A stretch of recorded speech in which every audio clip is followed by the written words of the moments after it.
This is a really challenging time for everyone, and it has taken a very different shape for everyone. And because we are in the world of food, we are, of course, close to a lot of communities and groups for which this is probably the most challenging thing that's ever happened. And Slow Food Live is the answer we came up with to try to offer our community a way to tap into all things slow food and to bring bright minds and experts and people that can help us learn a new skill or think about a new idea or tap into some of the stuff we're feeling right now, which is what we're doing today. So I'm really, really happy to introduce Katherine Lord and really grateful for you being here with us today, Katherine. Katherine is a licensed social worker and has a long history in the hospitality industry, so sort of a perfect mix for us. And she is going to lead a session on mental health in times of uncertainty. You can feel free, if you have questions as we go, to put those questions in the Q&A box. I'll keep an eye on them, and then we'll ask Katherine those questions at the end of her session. So without further ado, I'm going to hand this over to Katherine and let you tell us more about yourself, and then just jump right into what we're doing today. And once again, feel free to jump into the chat or the Q&A with any comments or questions, and we'll cover them in about a half hour. Awesome, Giselle. Thank you so much. And I'm just absolutely honored and grateful to be here today. So hello to everyone, wherever you may be zooming in from. And thank you so much for joining Slow Food Live, which is just an incredible resource that Slow Food is putting out for now, and hopefully will continue in the future as well. Like Giselle mentioned, my name is Katherine Lord, and today I'm going to speak about mental health in times of uncertainty. I'm a licensed social worker, and I have experience in both clinical and macro practice. And while I'm not a practicing clinician right now, I am sharing with you today a combination of my own research, education, personal experience, both as a service provider and as someone who has been in my own therapy for almost 20 years. I do want to share that I am reading off of some notes. If this were a one-on-one session with each of you, I would not be reading, but I wanted to make sure that my message came across clearly.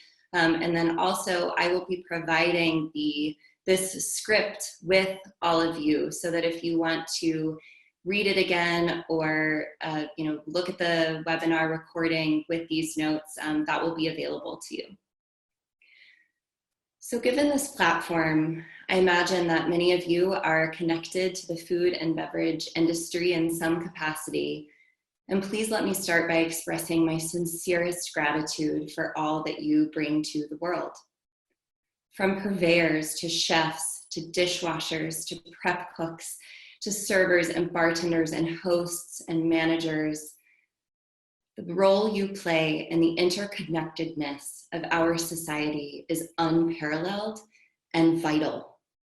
You are the lifeblood of communities and families, and your expertise, passion, care, and energy that you bring to both the literal and proverbial table are so deeply important. The restaurant industry is where I found myself professionally and personally. It's in the F&B world that I made some of my closest friendships and where I feel most at home. All of this is to say that I love your world, and I have a very special connection to it. And especially now, I am with you. So here we are in the midst of a global crisis, and the hospitality industry and food and beverage is being hit extra hard. I know our hearts are sore with sadness for what has been happening, from your own experience to witnessing what's happening in our countries and around the world. For me, I know that I have a pit in my throat and my stomach pretty much all of the time, and it can be so overwhelming. And while it may feel like we've been quarantined forever, this is all still really new. For some of you who have been laid off or furloughed, you've been forced out of something that you love, something that you're good at, And of course, something that supports you and your family financially. For some of you, you've lost your supply chain, or you've lost your production capacity, or maybe you don't know exactly how the situation is going to impact you, but you know that it will. Some of the worst case scenarios that you imagined in the past maybe are now becoming reality. All of the coping skills that you typically use to navigate regular life might not be working exactly how they used to. It's like you're in a pool and your head's above water and you're working really hard to stay afloat, and then all of a sudden, someone adds a tidal wave. So now what? For today, I'm going to offer some acknowledgement and hopefully some validity to some of the feelings or emotions you might be experiencing, and some coping strategies to navigate them. Throughout today's talk, some things may land for you and you'll find them super beneficial, and some things may make no sense at all, and all of that is great with me. I just want to acknowledge the value of you taking this time, this hour, to be part of a community, albeit virtual, and your openness to this discussion and this topic, because it is so important. As Giselle mentioned, I have about 30 minutes of content, and then we'll open it up to some Q&A.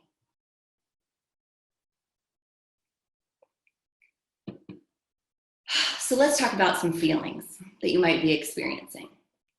Loss, depression, anger, grief, probably a million more, but I'm going to break down a couple of these for you, see if they land. So loss. I think we're experiencing loss on 3 levels right now.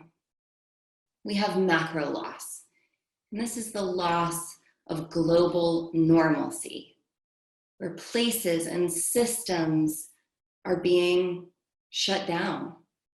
And these are things that we have very little control over normally, but then the loss of them hits us in a very bizarre way.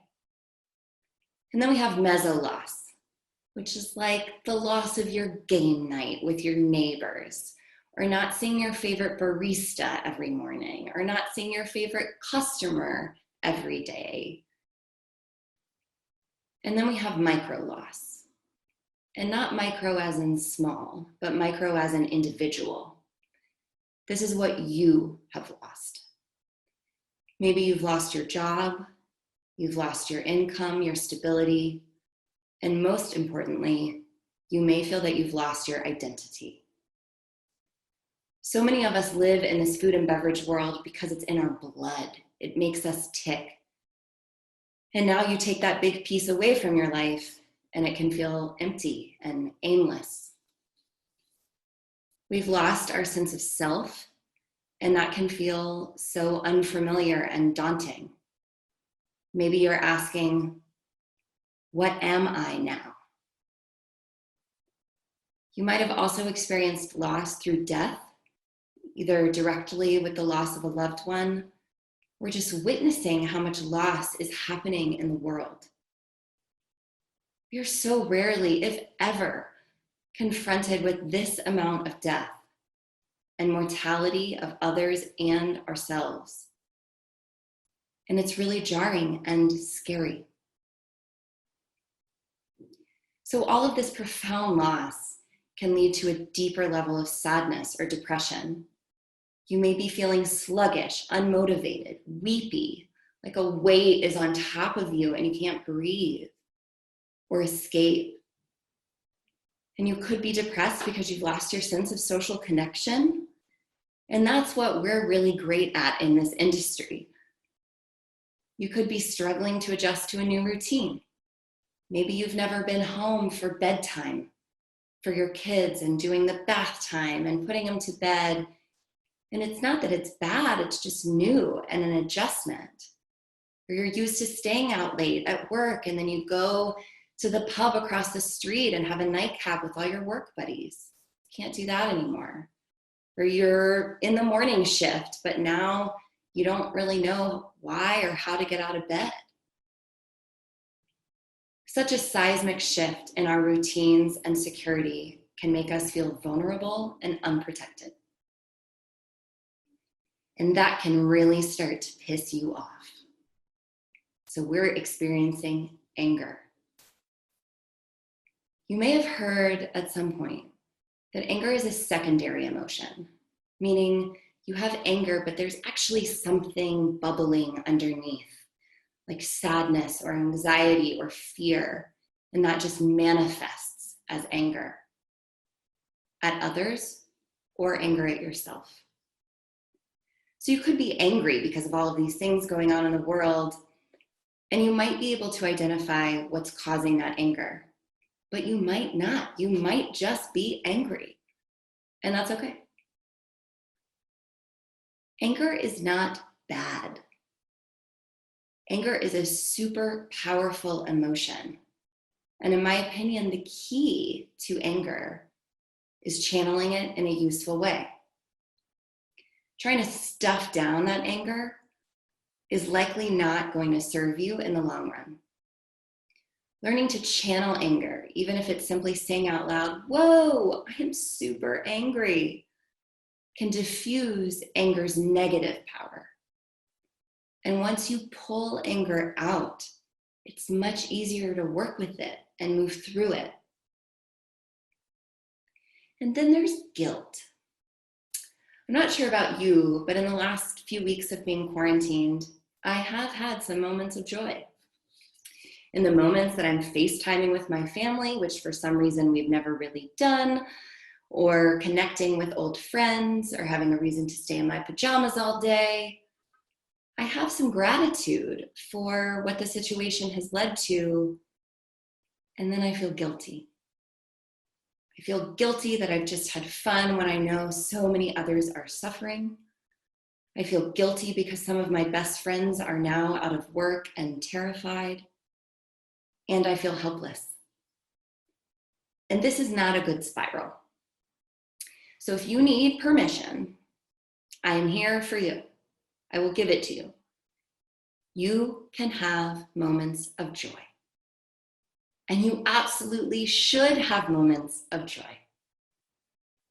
We as humans are incredible beings that can hold more than one emotion at a time. We aren't robots.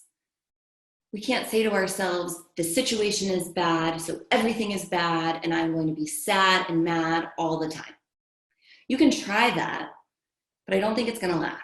Someone is going to do something funny, and you're going to crack a smile. And in those moments, embrace them and celebrate them. Maybe celebrating small victories or large ones looks a little different right now, but it is the celebration that is important, and taking the time to acknowledge happiness. Certainly, you've been feeling things like fear, sadness, loneliness, desperation, and maybe conversely, relief, joy, happiness, gratitude, and hope. Any feeling is warranted. They are all okay. So we have all these emotions, and what do? We are a hot mess of emotions in a world of uncertainty. First, I said in the beginning that you might feel like your usual coping strategies aren't working. Well, they probably are working. You might just need a little bit more. Or your typical strategy, like going to the gym and working out, might not be accessible right now. So we have to look at some replacements. What I'm sharing next are some techniques that are used in therapy and that I've used with patients and myself. I like to think of them as to-go therapy. This isn't deep trauma work. This isn't unpacking your childhood. These are some solutions for right now. And as you hear them, you might think, these are basic. She's telling me how to breathe. No intervention is rudimentary. We all need reminders of these things.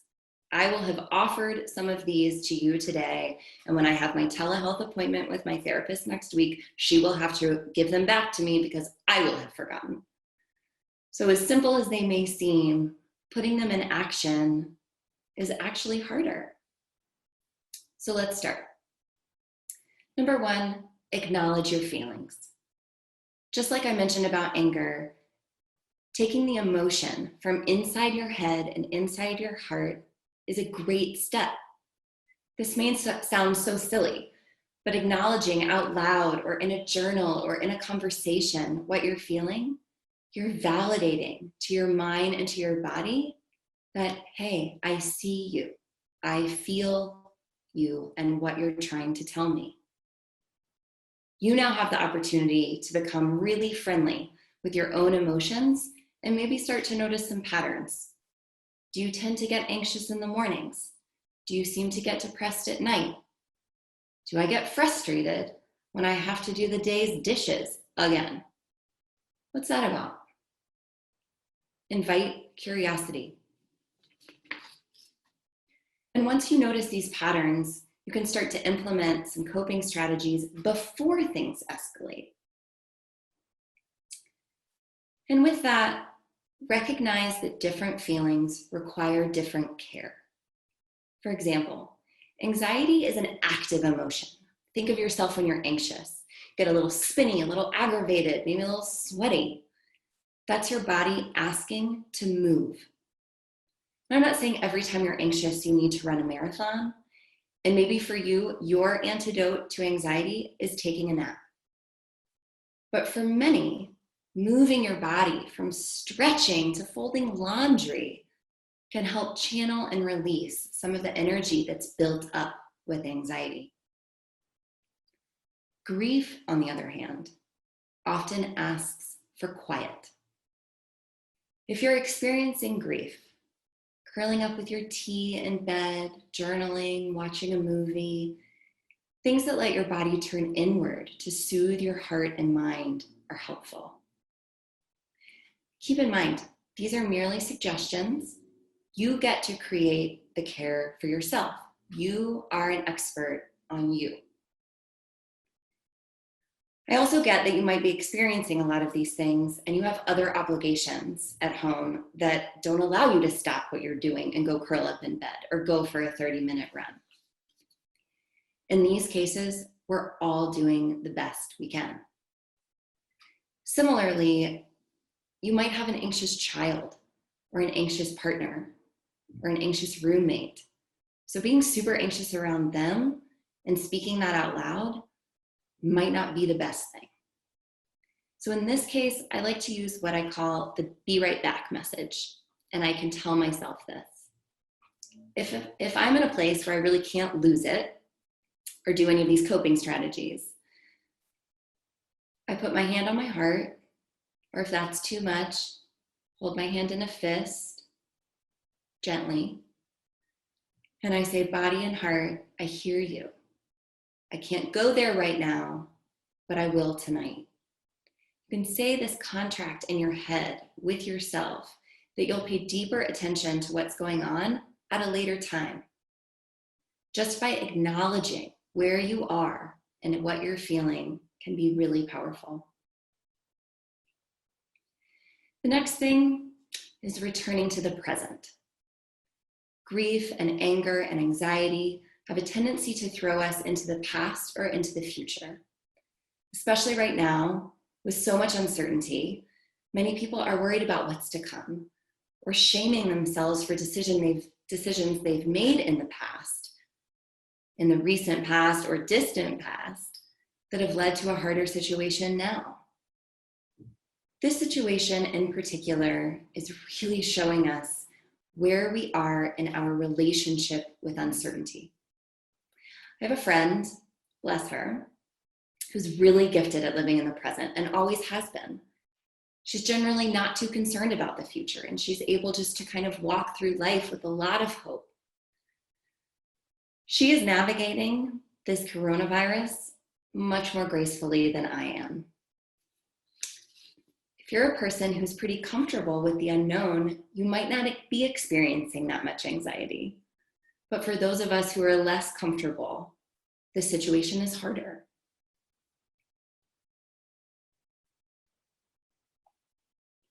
David Kessler is a well-known expert on grief.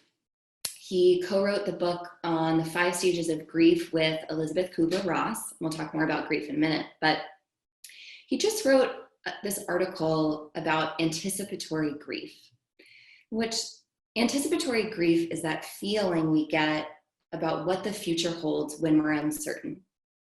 And what's interesting about this combo is that it's both anxiety and grief at the same time.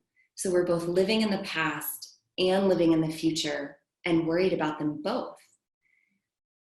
Anticipatory grief breaks our sense of safety, and we feel that. A lot of people have been writing about how much grief we're experiencing as a world and this icky feeling that won't go away. And that's grief. And one tool to bring us to the present and hopefully relieve some of that angst is an exercise called See, Feel, Hear. And there's different iterations of this, but I'm giving you one example. So if you're experiencing some unwelcoming feelings, to come back to the moment, close your eyes and name 5 things you can see, that you can feel, and that you can hear. Or just one thing. I can see the light coming through my window, through my eyelids. I can feel the wooden back of this chair. I can hear birds chirping outside. And see what happens. Even just doing this right now with you all, and I am a little nervous doing this, just doing that exercise is so calming. It brings me right here. The next thing we can do is what I call aligning sense of self. One thing I've noticed that I'm missing is physical and emotional touch. As industry people, we're really used to being in contact with folks, from our customers to fellow staff to vendors and purveyors, all these people we see often in our jobs. Part of the joy of our work is the physical and emotional feedback we receive from our guests and coworkers, from a hug to a smile to hearing thank you multiple times a day. And you may be experiencing a void there right now, particularly if you're having to self-isolate or quarantine without others. You may be craving some tangible interaction beyond what we can do over the internet or the phone. And this is, of course, compounded by that feeling of loss of our identity. So here's something, it may feel a little weird, but it works. And I promise I'm not here to teach yoga. There's lots of places where you can see that. But put your hand on your heart and maybe another hand on your belly and breathe in and out. And close your eyes or don't. And just be there. What you're doing is creating a circuit of giving and receiving feedback with yourself. I'm feeling my chest expand, feeling my belly expand and collapse. Maybe I can feel my heartbeat. My hands are cold, so I feel that against my chest. You can also add in a meditation or a prayer or a mantra or a word, or just look at the world around you. You can also give yourself a hug. Looks weird, feels really good. Or hug a pillow or your dog. The other thing you can do is to start to identify things that make you you, beyond your identity in your profession. You love to read, you're a great friend, you're a really good or really bad dancer, but you love it. Reminding ourselves of the incredible mosaic of incredible traits that make us whole can curb the feeling that without our jobs, we are nothing. And of course, one option is to reach out for medical or therapeutic support. I've never been so grateful for technology right now because we can access help in a way that we haven't been able to in the past. Your primary care doctors, therapists, hotlines, chat rooms are all becoming more and more accessible through telehealth. And hot tip, therapy is not just for crisis. Therapy is preventative. So while you may not have met your limit with everything that's going on, you might. And you can establish a therapeutic relationship now. And there are many free resources to access support. And Giselle has offered a Google Doc with a lot of resources that I've put together. So I really recommend looking at those and finding some ways you can connect with some healthcare professionals, even without insurance and even without paying a dime. So for example, the Substance Use and Mental Health Services Administration, or SAMHSA, they have a disaster distress hotline, and it provides 24/7, 365-day-a-year crisis counseling to support people experiencing emotional distress related to natural or human causes. And I do want to take a moment to specifically speak about substance use support. There's an amazing resource that a friend of mine shared with me called Ben's Friends. And the organization itself has an incredible story, so you can look into that. But Ben's Friends is the food and beverage industry support group, offering hope, fellowship, and a path forward to professionals who struggle with substance use and addiction. And they have an online meeting every day at 1 p.m. And we've included that link in the resources. Pink Cloud is another app that locates NA, CMA, Al-Anon, and AA meetings near you. And I know that some locations are still having in-person meetings with specific measures to assure safety, but many are offering online meetings. So make sure that if you are in that space, that you're getting the support you need, because it is out there. I'm also including an amazing resource from the National Alliance on Mental Health, or NAMI, Mental Illness, NAMI. They've put together a mental health guide specifically to COVID-19 with tons of resources. I highly recommend checking that guide out, as well as the NAMI website, because they continue to update it with more and more information. And lastly, there's something called the crisis text line, where you can text or Facebook message a crisis counselor 24/7.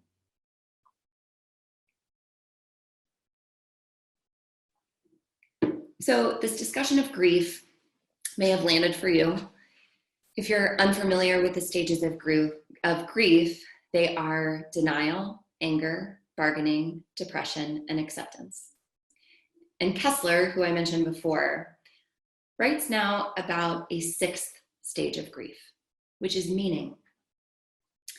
You may have, perhaps in these joyful moments, a sense of meaning for this whole situation. And it may be fleeting, and that's okay. The stages of grief are non-linear. Unfortunately, you don't get to go through one stage and then graduate to the next stage. Most of us have experienced some kind of loss and know this. Grief in its various forms shows up at different times in our lives and at different intensities. I do wish that we could go through grief more quickly, but it just doesn't work that way. But perhaps knowing that you can hold some hope, that maybe someday you will see some meaning, and that might fade, and then you might see meaning again, just might provide some hope. And I will say, I don't love the expression, everything happens for a reason. That minimizes pain and experience, and I just don't think the world is designed that way. I think there are a lot of things in this world that are completely reasonless. However, we can do work to find meaning and hopefully peace in these situations that are so hard. Another idea, which I invite you to do, is to welcome compassion over judgment. Judgment, it's a fun one, isn't it? How much judgment have we been seeing through this whole experience?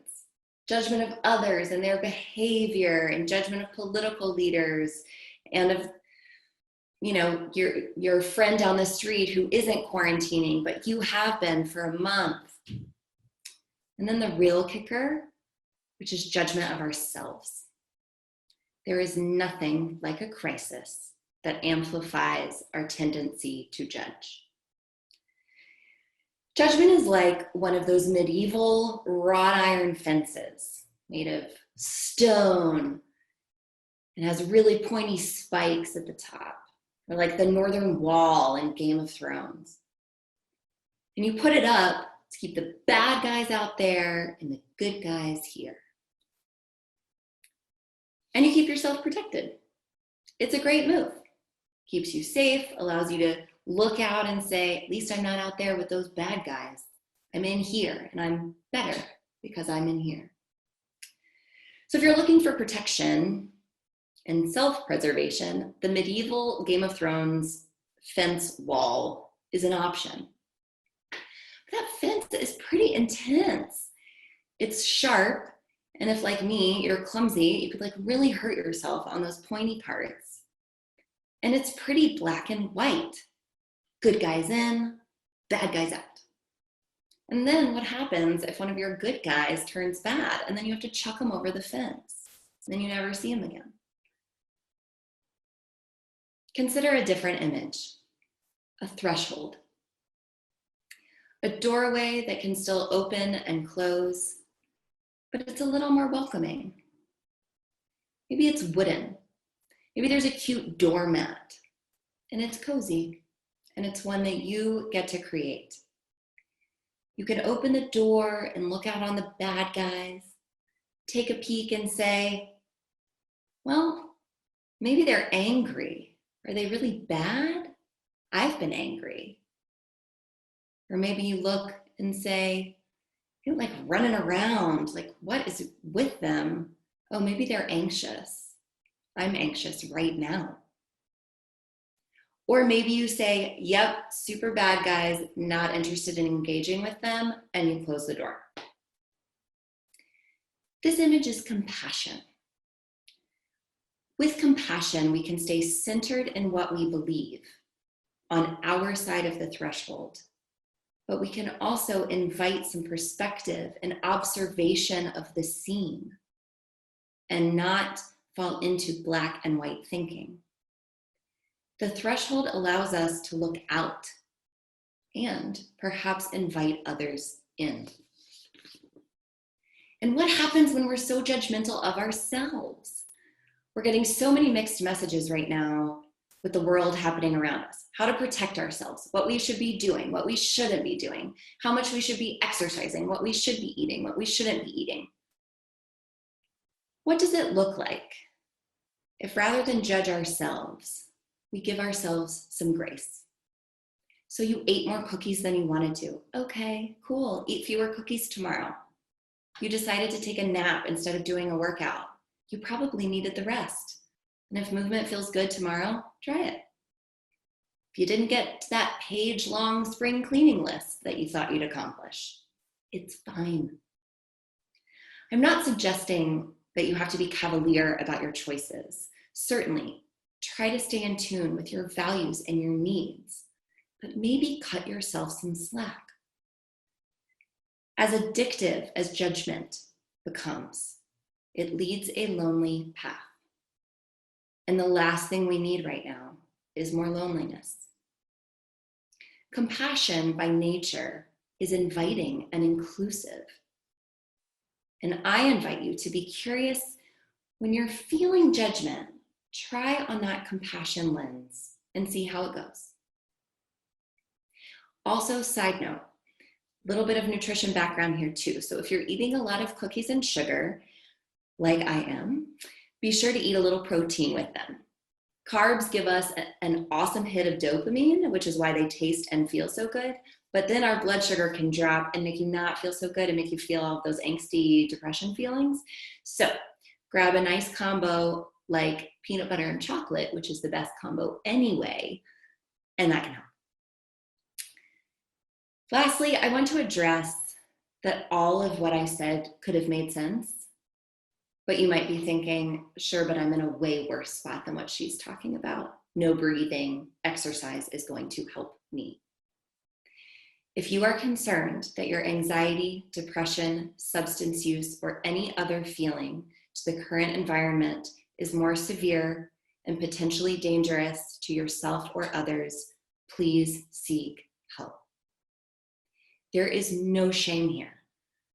We know that crises amplify underlying mental and physical conditions that can really ramp up our reactions. Firstly, if you are thinking about hurting yourself or killing yourself, please reach out to the suicide hotline. We're including that number, but I'm going to say it here right now. 1-800-273-8255. This is a good number to just have in your phone. If you are concerned that someone you love is in danger for these same reasons, you can reach out to this hotline for support. And of course, if things have escalated, dial 911. Additionally, I want to talk about 2 screening tools that clinicians use to measure symptoms for anxiety and depression. And these are the GAD-7 and the PHQ-9. And I know those sound super clinical, but we're going to talk about them.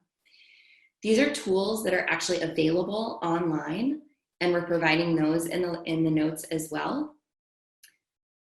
For anxiety, which is the generalized anxiety disorder, or the GAD-7, helps identify the frequency of symptoms to determine if you need medical intervention for your anxiety. You'll see questions like, over the past 2 weeks, how often have you been experiencing not being able to control worrying? And if you score high on the GAD-7, you might want to reach out to a healthcare provider and discuss that. For depression, we use what's called the PHQ-9, or the Patient Health Questionnaire, to determine severity of depression symptoms. It asks questions like, how often are you tired or have little energy? How often are you feeling bad about yourself, or that you're a failure, or have let your family down? You can take this test, again, it's in the notes, to see where you're landing for depression symptoms. If your score is high, you can seek medical or therapeutic support. These screens aren't diagnostic, and they're not meant to scare you, but they can give you a good idea of where you're at. And maybe you can use them to track what you're doing and how you're doing. So if today you're feeling great, but next week you're a wreck, it just can help to get a picture of where you are with your symptoms. And then if you do decide to pursue some other support, you have some numbers and some data to share with your provider. I know there's a lot of stigma around mental illness, but it is no different than thyroid disease or a broken ankle. If you are hurting, you can access help to make it better, and you are not alone. We all need help right now in some capacity, and so these resources are out there for you to find support. So to recap, we talked about some emotions that you might be feeling right now. We talked about some coping strategies that might help, acknowledging feelings, returning to the present, aligning sense of self, reaching out for help, inviting compassion. And now I have some homework for you. Number 1, identify 3 coping strategies that work for you when you're feeling anxious, depressed, or angry. Be creative. You don't have to use the ones I shared, although they're some good places to start. But have those coping strategies in your toolkit so that when you're starting to feel not great, you already know what you can do. The second one is called building your bench. Who are the people that you can rely on for support when you are having a hard time? This is your spouse, your partner, your best friend, a loved one, your primary care provider, a therapist, the crisis hotline. Have those names and numbers where you can find them easily. And build your bench now, so that when you're in a bad spot, you don't have to think about who you should call. You already know. And perhaps go ahead and have a conversation with these people. Let your people know. We all have moments where we will need help and other moments where we can be the helper. So let's build a community of support where I can lean on you and you can lean on me. And we've got a deep bench of support.